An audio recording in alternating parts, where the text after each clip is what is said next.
O vídeo de hoje é para dar algumas dicas aqui para que você tenha um aproveitamento melhor nas suas aulas, seja assistindo online, seja assistindo pessoalmente. A gente sabe que no Brasil há uma dificuldade nessa questão do ensino. A gente sempre foi muito condicionado a fazer a coisa do jeito errado.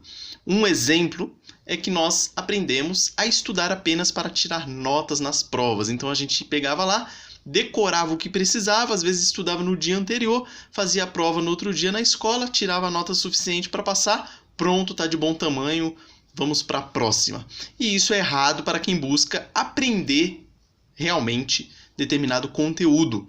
Logo no início do seminário, logo na primeira semana, um professor que dá a disciplina de metodologia da pesquisa científica, ele deu algumas técnicas de estudo, e eu achei uma lá muito interessante. E ela é simples, não é tão fácil de você implementar, principalmente se você já vem viciado com isso que eu já falei, dessas estratégias que a gente foi aprendendo na escola aí durante os anos, mas eu te desafio a você colocar em prática que você vai ver que vai ter uma diferença muito grande. Primeiro, como você se preparar para a aula.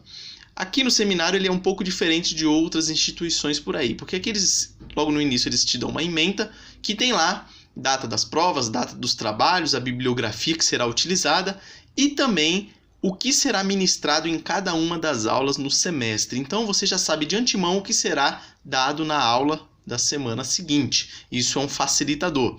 Mas talvez na sua escola, no seu curso, você pode perguntar para o professor se ele não fizer isso, né, se ele não te já disponibilizar isso no início, qual será o assunto da próxima aula, e aí você já consegue se antecipar. Você sabendo qual será o assunto da aula seguinte, você faz o seguinte, você dá uma estudada no conteúdo antes da aula.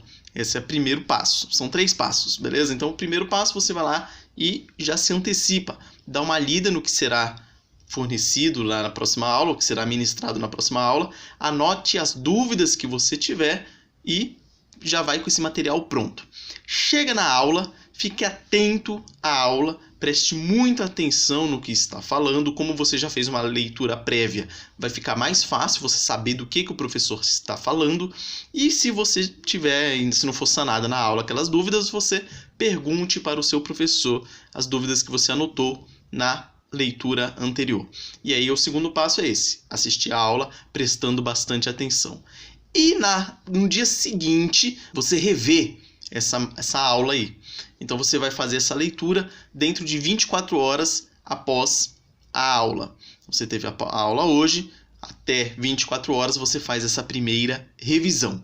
Nessa primeira revisão você vai arrematar, vai assimilar ali os pontos que porventura ficaram ali meio entreabertos e você já vai ter um aproveitamento, uma assimilação impressionante dessa aula. E aí você parte para a próxima, para a aula que vai ter no próximo dia, fazendo sempre esses 3 passos. Quais são? Só para resumir, a pré-leitura da aula, a aula atentamente e depois a revisão da aula dentro desse período de 24 horas. E você já vai ter esse material e você vai deixar ele guardadinho para que antes da prova, lá na frente, quando for ter a prova, você faça uma breve revisão e aí você já vai evocar muito mais rápido ali as informações, porque você teve um aproveitamento bem legal nas aulas, beleza? Então essa é a dica de você aproveitar ao máximo as aulas e eu vou gravar mais um vídeo falando a respeito de leitura. Já vou gravar aqui na sequência, eu ia gravar nesse mesmo vídeo, mas eu não quero que misture os assuntos, beleza? Então um forte abraço, aproveite aí as aulas ao máximo e tire essa mentalidade de estudar apenas para tirar nota na prova. Estude para sim ter um aproveitamento, para ter uma assimilação ao máximo possível de determinada matéria, que o estudo fica muito mais interessante, principalmente quando as outras disciplinas começam a se integrar e você começa a lembrar de uma outra disciplina que você estudou lá que não tem nada a ver e acaba ficando vinculado uma coisa na outra. Isso aí é uma sensação muito legal, beleza? Então um forte abraço e até a próxima.